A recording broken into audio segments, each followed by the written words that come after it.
right, everybody, start your engines. So we've been talking a while how we've been sitting at the bottom end of the U curve for a while, and there are indications that that is ending.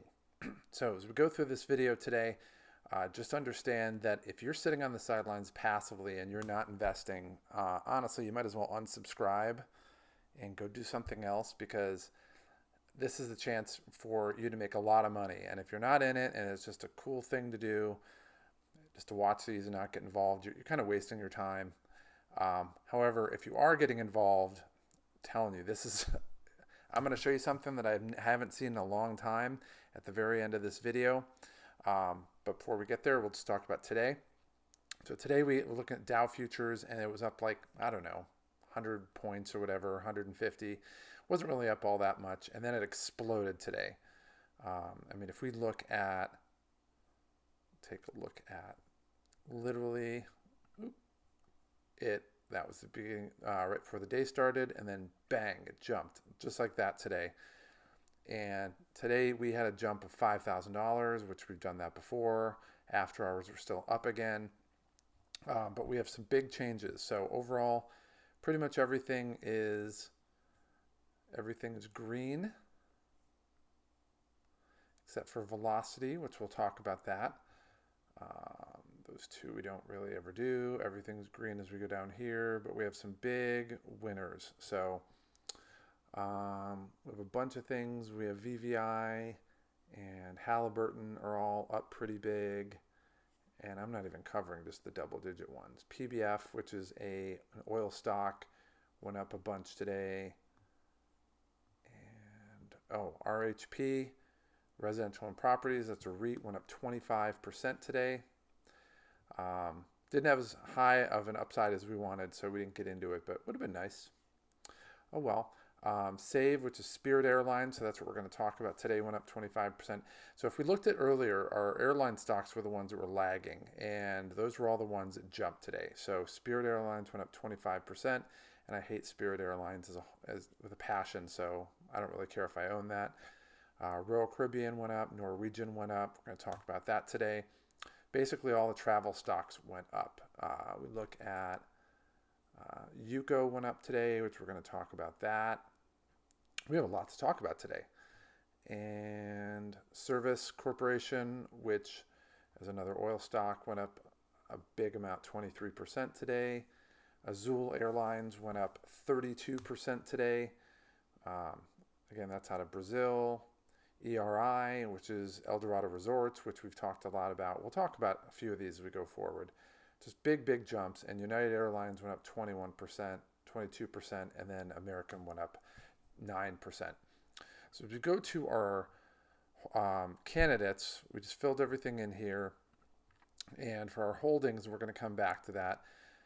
Basically, we had a couple things happen. So number one, United and American jumped up a little bit. ICAGI, which is the European airline conglomerate, basically is at a point where it's about break even. I mean, we're literally like $6 off. I mean, it's nothing. We're off 1 penny basically. Let's see. Azul jumped up today, so that's now up to 14 points down, and we'll talk about that in a little bit. Yuko had a big jump today, went up to 21.85, and we had talked about how we wanted for it to wait to break that 20-point barrier, and it was at like 16, and it jumped up 5 points today, so we'll talk about that in a little bit. But that's basically 34% off of our cost basis, which means we have an opportunity there. And then Velocity Financial, which is a mortgage, they do mortgages. They actually do mortgages. They're a little bit off today, or off our cost basis today. So as we go to our upside, and I'll show you what we did with our limit orders. So with our upside, we recalculated everything, and Yuko's under 20 for the first time in a long time. So we made a decision. We're going to go ahead and put a little short of $1,000 in that once it hits 2150. It's at 2154 right now. So if it drops a little bit more, then it'll trigger that buy, which is exactly what we want. I want that buy to take place. Velocity, which we are looking right here, it's probably one of our more recent ones. We bought it at 2.75. It's sitting at 2.5. And I told you that I actually went through their earnings call in detail, and they're not struggling. Like, they're not worried at all. They're doing a lot of things really well, and they have a lot of smart people running that company. So if this drops a little bit, just a token, 5 basis points down, we'll put an offer or an order in for $1,000 more, 400 shares. From here, we're going to hold off, but we do have some other options. We went to Norwegian, which is right here, and that one actually hit our limit sell. So we had a limit sell right here of $13, and it is now, oh, that's cool, $13. It went up to $13 and dropped right back down to $12.90, which is just perfect for us. So we were able to clear that out. We also have a limit order that's going to be coming pretty close of Dave & Buster's. It's at 11.55. Once it goes up 5 more points, which I'm sure it will, then we'll sell that as well. And we're going to clear. We've already cleared $2,200. We'll clear another $1,500. That'll give us about $3,700 to play with. So, talk about the limit orders that we put in.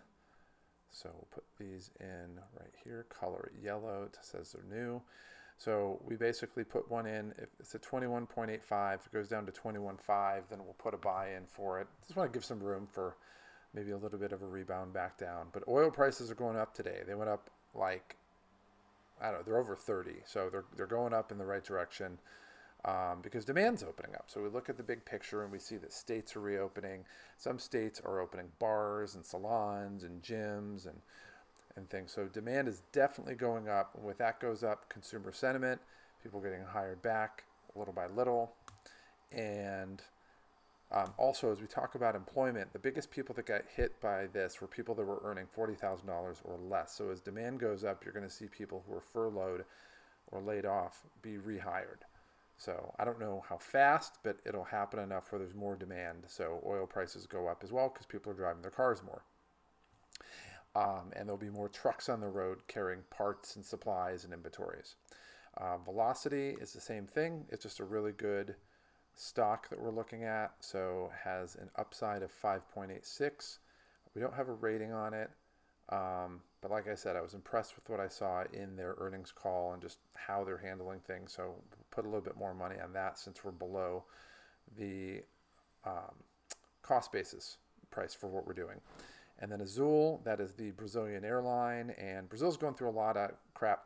So they're not doing a lot of necessarily passenger flights, but they're doing a lot of shipping for commercial and industrial. So as we look at Azul, Azul's up there as well. So basically we put limit orders on basically 1, 2, 3 of the top 4. And let me see, did we put in... Oh, I didn't mark that down. Let's do this. It's 745. So we are looking at that one. We put $50, 50 shares in there, I believe. And 745, 50. All right. So not much, just $400 that we put in there. And we have some pretty nice upsides here. So with that being said, we're just waiting for Dave & Buster's to clear out, and we'll see what happens with that. I mean, that still has a nice upside of about 4. So we'll see. We sold it before and rebought it, but there's some really good opportunities out there. Particularly what I want to do is I want to put some more into Redwood Trust because that's still over 4, has a 67% buy rating on there, or maybe even put some in Menlo, which is at 3.11. Less upside, but it's 100% buy rating. If we look at Redwood Trust, we have about 1,600, 1,700 in it, and Menlo, we have about 990. So I'm actually probably leaning a little bit toward Menlo on there as well. Also, Every, it's at 100% right now, and that one just jumped today. If we look, we're going to take a look at Every. So go over to... Going to look at a couple stocks that we saw as we go forward.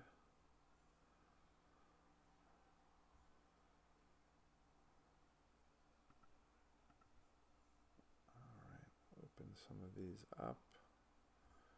All right. So this is the company that does casinos, ATMs for casinos and cash services. So it got down to about $3.85. Our average cost is $4.55. So it was down a little bit, and I think it was just there was a big uncertainty as far as when casinos were going to open, because they're like, I'm joking, but they're like stage 9 in Nevada, but there's no way they're not going to open quickly. Las Vegas is 90% of Nevada's basically industry or economy. So, but at this point, we saw this. It was at 4:45. It was moving up after hours.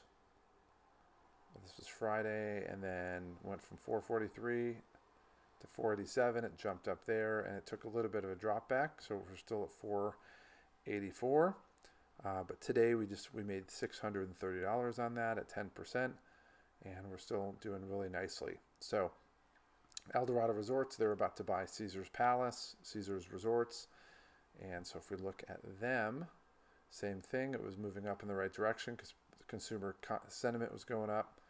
So it went up from the bottom of like $19, got up to about 24, took a little bit dip down, and then jammed up to 26. And this, unlike that one, it actually kept going. So this one's sitting at 28 right now. So let's move. Is that at 28? Yeah, we can leave that there. All right.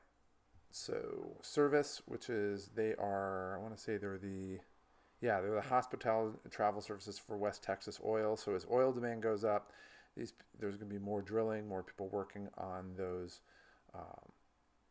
in the oil industry out there, drilling oil. And so these people basically take care of all the oil workers out there. So if we look at them, this same type of thing, uncertainty. They started to feel a little bit optimistic. We weren't really sure, and then it went from 482 to 556. It jumped a whole point, and then it kept going. So same thing that we mirrored for Eldorado Resorts.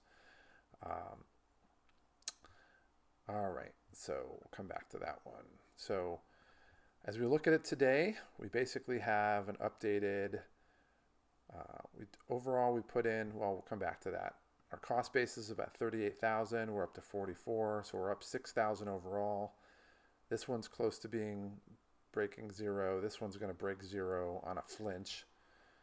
And overall, on the stocks we purchased, we're up 15% overall. And that's even considering that this one is zero. So if Yuko was out of the play, then it would be at 20%. So. But overall, we're moving in the right direction. We have some good limit orders set up. And off of our total deposits, we put in 25,000, and we're sitting at a total of 44,000 active and a total gain of about 10,000 from what we put in. All right, so and those are realized gains as well. So let's see, take a look.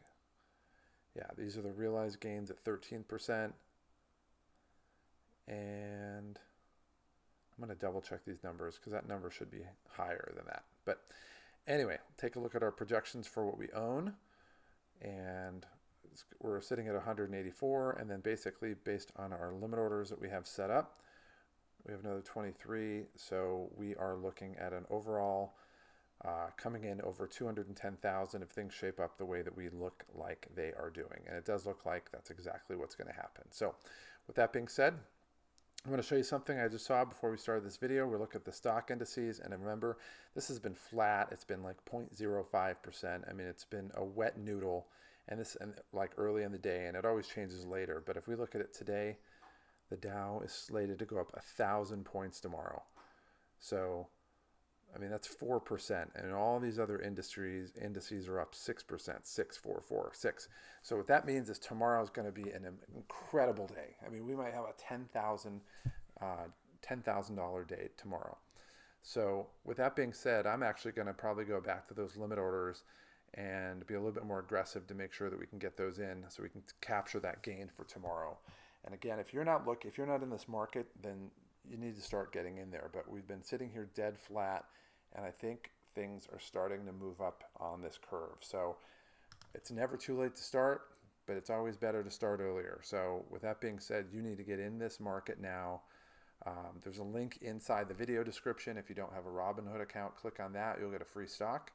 And I'm telling you, time's now, guys. It's time to get going. I'll see you tomorrow, and I can't wait to see the numbers that we post.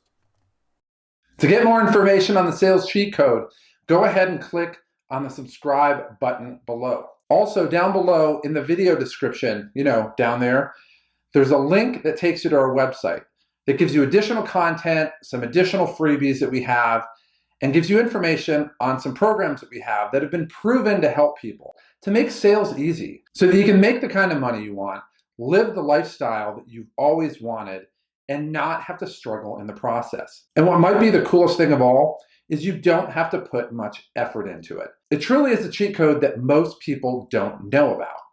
And it's a cheat code that can change your life today. So click on the link below and let me help you start to experience these results starting right now.